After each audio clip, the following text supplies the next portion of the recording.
Приветствую в студии телеканала Якутия-24. В эфире программа News on Air. И я ее ведущая Сарглана Неустроева. Сегодня я расскажу вам о том, зачем в Якутске обрезают деревья, какие работы художников с мировым именем смогут увидеть якутяне и о многом другом, минувшем в республике за последние часы. 1 июня в перинатальном центре Якутска торжественно выписали новорожденных. 15 счастливых мам и младенцев пришли поздравить почетные гости, творческие коллективы и, конечно, самые родные и близкие. Матерям вручили памятные подарки. В этот день домой отправились 15 малышей, 9 мальчиков и 6 девочек. В перинатальном центре уже сегодняшний день почти 4500 родилось уже, поэтому рождаемость у нас чуть-чуть повышается, чем со сравнению с прошлым годом. И здесь все условия в перинатальном центре имеются. И согласно указу главы Республики Саха Арсения Сергеевича Николаева, есть социальные выплаты, которые поддержка семьи нашей республики. Поэтому сейчас действительно та помощь нашим семьям все проводится нашим правительством и всеми медицинскими учреждениями. Календарное лето вступает в свои права, и к концу недели синоптики уже обещают 27 градусов тепла. В скверах городов и сел уже появляются первые высаженные цветы, а в Якутске обрезают деревья на главных улицах. Зачем это делают и почему в столице растут преимущественно ивы, узнала наша коллега Дарья Анкехва. Долгожданная новость порадовала всех жителей нашей столицы.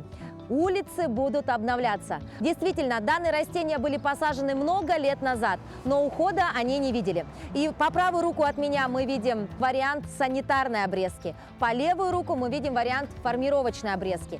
Как это все происходит и кто этим занимается, узнаем сегодня.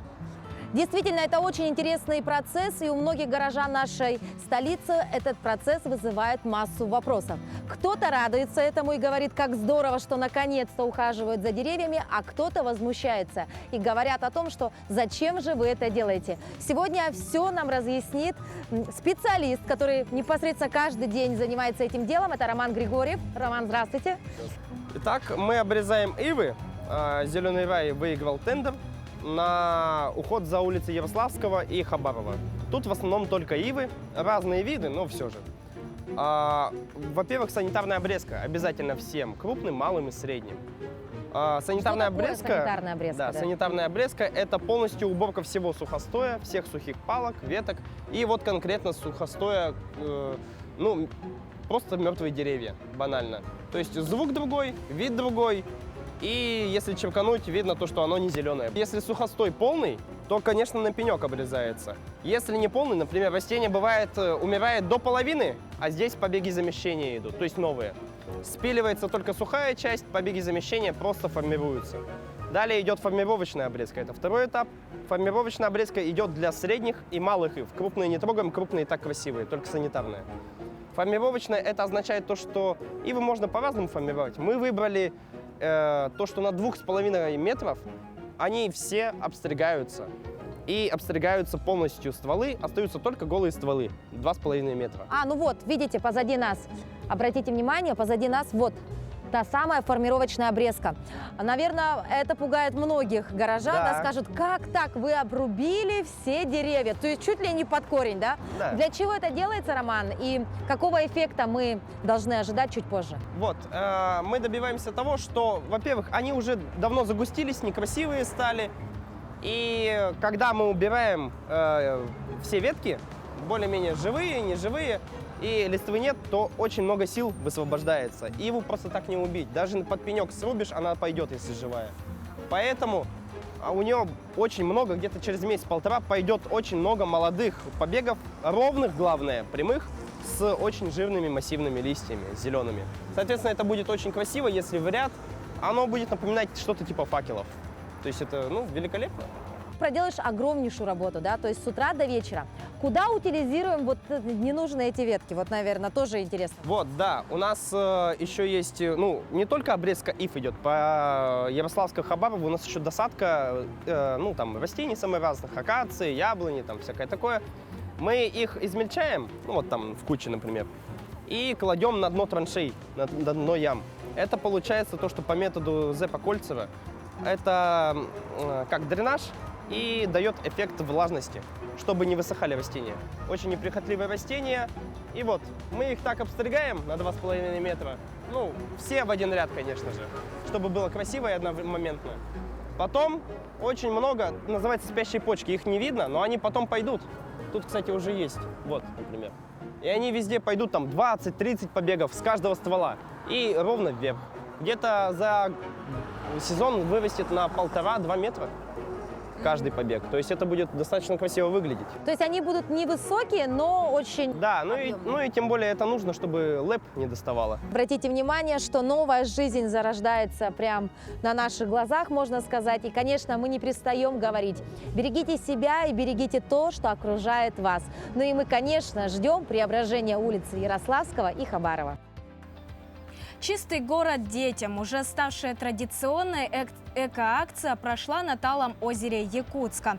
В ней участвовали студенческие отряды и образовательные учреждения города. Участники провели уборку не только на территории детского игрового парка «Обнаженные сердца», но и собрали мусор в прилегающем сквере и вдоль берега озера. Организаторы с радостью отмечают, что с каждым годом участников становится больше, а мусора меньше. Акция проходит при поддержке управы Центрального округа и городского парка культуры и отдыха. Сегодня 1 июня, День защиты детей. Мы 5-й год проводим традиционную акцию по очистке нашего озера, по очистке прилегающей территории и сквера Водяного, где у нас собираются постоянно дети, собираются семьи. Акция приурочена ко Дню защиты детей.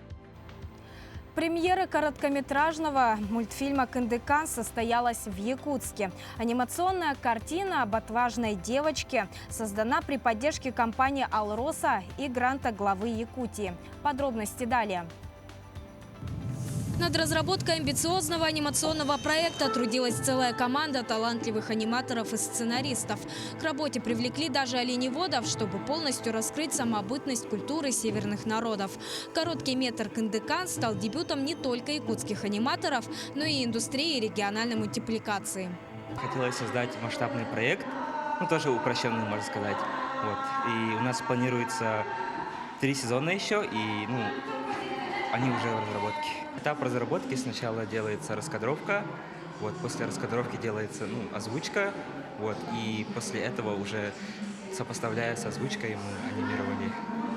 Работа над мультфильмом проходила около полугода. Главная фишка «Кындыкан» – озвучка. Персонажи мультфильма сыграли носители венского языка, передав звучание и самобытность малочисленного народа Севера.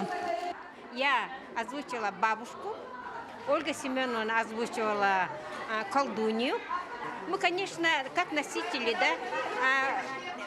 поддерживаем этот проект, потому что этот проект нам поможет сохранить свой язык, свою культуру. Со слов организаторов проекта, образ героини мультфильма станет узнаваемым настолько, насколько известны персонажи западных анимаций – Моаны и Покахонтас. По крайней мере, завоевать якутского юного зрителя «Кындыкан» точно сможет.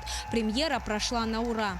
В целом дети больше доверяют мультфильмам и тому, что видят в телевизоре, условно, тому, что видят в интернете. И это все равно закладывает культурные какие-то понятия в голове.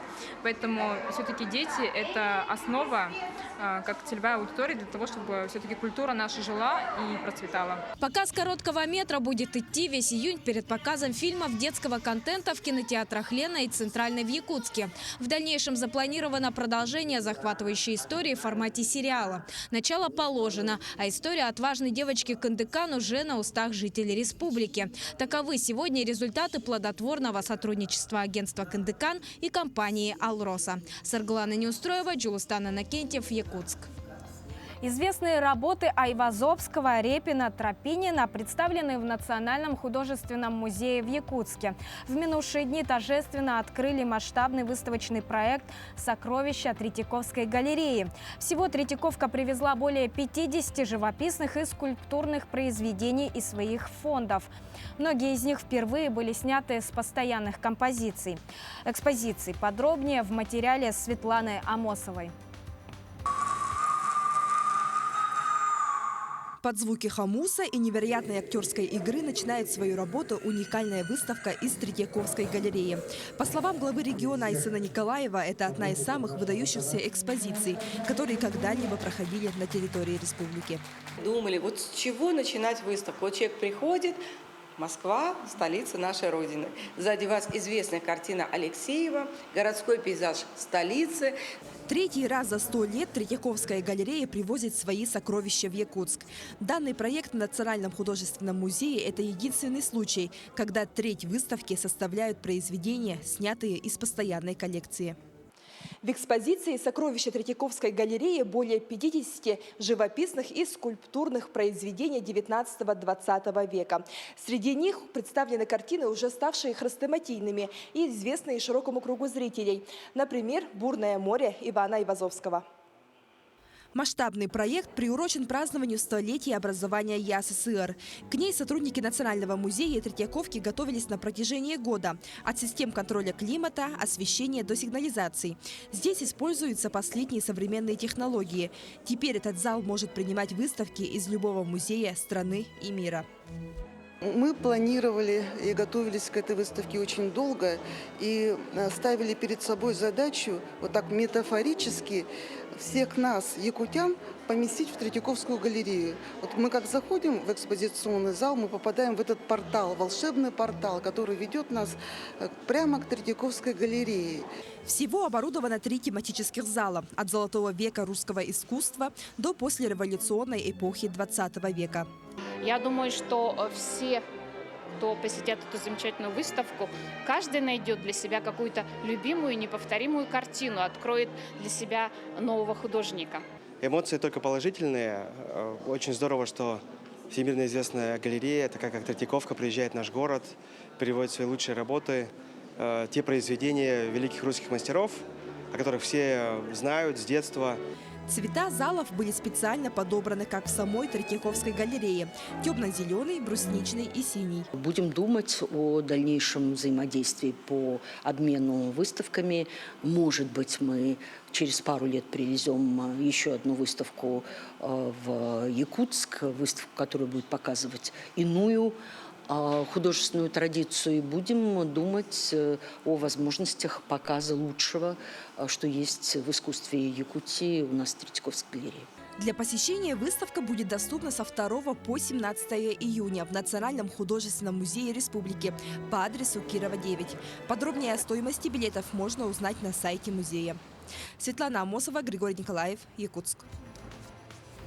К этому часу все, ну а я продолжаю следить за самыми интересными событиями о туризме, бытии и традициях Якутии. Увидимся в следующих выпусках News on Air. Всего доброго!